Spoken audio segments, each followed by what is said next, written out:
आज हम आपको एक ऐसी महिला की कहानी सुनाने जा रहे हैं जिसके साथ कुछ ऐसी दर्दनाक घटना घटी जिसके बारे में वो महिला आज भी बात करती है तो वो कांप जाती है। नमस्कार दोस्तों, मैं कृष्णा सिंह और आज हम उत्तर प्रदेश के ग्रेटर नोएडा में स्थित सलेमपुर गांव में घटी एक घटना के बारे में बात करने जा रहे हैं। यह घटना है 6 दिसंबर 2015 सुबह 8 बजे के आसपास।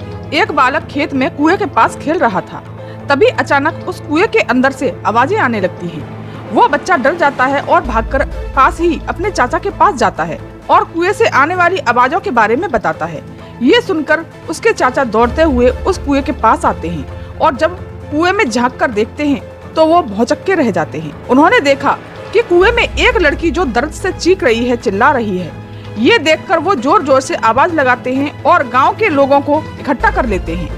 वो सभी लोग मिलकर उस लड़की को जैसे तैसे उस कुएं से बाहर निकालते हैं और उसकी हालत देखकर हक्के बक्के रह जाते हैं। उस लड़की के सीने में और पीठ में 2 गोलियां लगी हुई थी। इस बात की खबर तुरंत पुलिस को दी जाती है। इस लड़की को उस कुएं में 12 घंटे से ज्यादा हो चुकी थी। पुलिस उसे तुरंत वहां से यथार्थ हॉस्पिटल में एडमिट करा देती है। हॉस्पिटल के बाद डॉक्टर कहते हैं कि ये किसी करिश्मे से कम नहीं है कि लड़की 2 गोलियां लगने के बाद भी जिंदा कैसे है। वहां उसका प्राथमिक उपचार करके दिल्ली के अपोलो हॉस्पिटल में रेफर कर दिया जाता है। अपोलो हॉस्पिटल में उपचार के कुछ वक्त बाद उस लड़की को होश आता है तो वहां के मजिस्ट्रेट सबसे पहले उस लड़की से मिलते हैं। जैसे ही मजिस्ट्रेट उस लड़की से पूछते हैं कि बेटा अब तुम्हारी तबीयत कैसी है, तो कुछ आराम मिला या नहीं, और ये सुनते ही लड़की फूट फूट कर रोने लगती है। यह देखकर मजिस्ट्रेट उसे प्यार से चुप कराकर अपनेपन का एहसास दिलाते हुए उसे संभालते हैं। थोड़ा सा आराम मिलने के बाद लड़की अपनी बात बताना शुरू करती है। कहती है कि वो दिल्ली के उत्तम नगर की रहने वाली है और उसके परिवार में उसके पिता, उसकी माँ है और एक छोटी बहन है और एक छोटा भाई है। 22 नवंबर 2015 को सुबह लगभग 5:30 बजे वो घर से दूध लेने के लिए निकलती है। थोड़ी दूर चलकर देखती है कि रास्ते में एक गाड़ी खड़ी हुई है और उस गाड़ी के आसपास कुछ लोग बाहर खड़े हैं। जैसे ही वो लड़की उस गाड़ी के पास जाकर पहुंचती है तो वो लोग उसके मुंह पर एक कपड़ा रखते हैं जिससे कि वो बेहोश हो जाती है और जब उसकी आंख खुलती है तो वह एक ग्रेटर नोएडा के तुलकपुर इलाके में एक फार्म हाउस पर होती है जिसके आसपास कोई मकान नहीं था। वह बताती है जब उसकी आंख खुली तो 24 से 35 साल के बीच के 3 व्यक्ति वहां थे जो शराब पी रहे थे। जैसे ही उसे पता चलता है कि वह होश में आ गई है तो उसको नोचना शुरू कर देते हैं।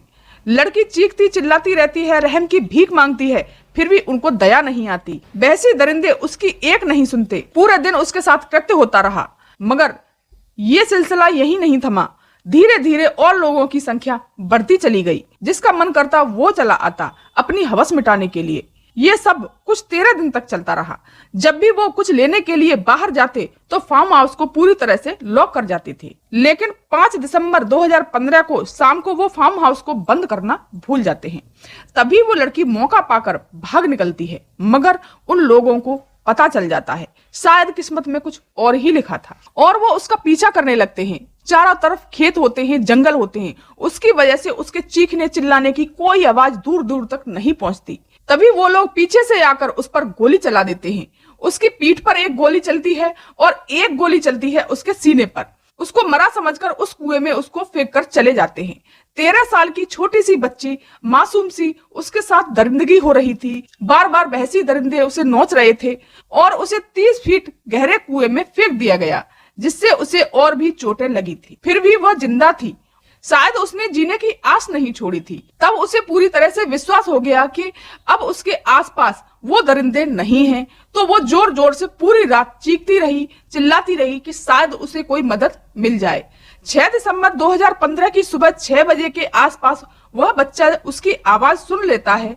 तब उसे अपने बचने की उम्मीद और जगने लगती है। लड़की के बयानों के आधार पर FIR दर्ज होती है और उन लोगों को गिरफ्तार कर लिया जाता है। ये केस अभी भी 9 साल से कोर्ट में चल रहा है।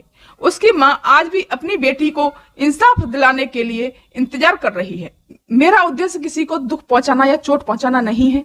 आपको जागरूक करना है और अपने देश को जागरूक करना है। ऐसी ही कहानियां हम लेके आते रहेंगे, सच्ची कहानियां लेके आते रहेंगे। धन्यवाद।